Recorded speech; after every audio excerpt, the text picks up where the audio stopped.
Academic promotion. So academic promotion, as I was saying, you don't get promoted into an empty space.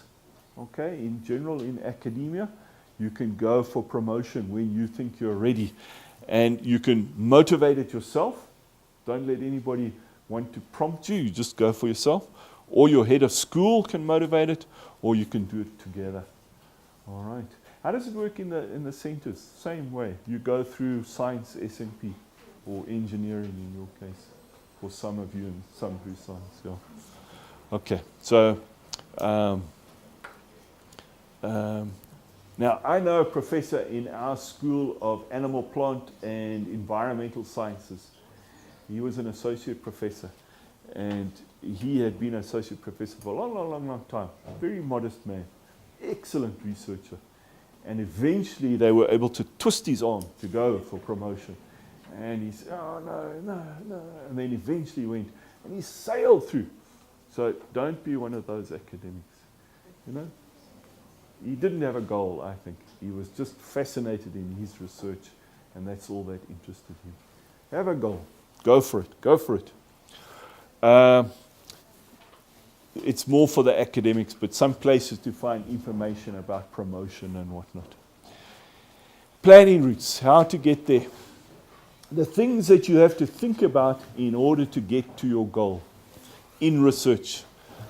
Develop a research focus. Remember we talked about that? Produce written research outputs. Conference participation. Sabbatical leave. Development opportunities. Postgrad supervision. Postdoctoral recruitment, collaboration and funding. Those are the type of things that you need to think about in your research. Funding, for example, it took us, as I said, at least a year to get your grant. And a grant might last for 3 years. So when do I start talking about the grant after the one I've got now? I need several years in advance to start thinking about that one. All right, so developing a research focus. We won't go through it all now, but those are some of the things you must think about. You need a research focus for your career. Okay? Research outputs, peer-reviewed, full-length, patents, think of the whole lot. Okay? Here, remember what Les was saying, keep your CV up to date. Market your publications. That's what we're going to talk about this afternoon. How do you get people to read your publications? Have you noticed that some people put, when they've produced a book, on their signature in their CV, in their email, they've got a little picture of the book that they've just written. Okay, they're starting to tell people about their research, encouraging people to read it, look at it.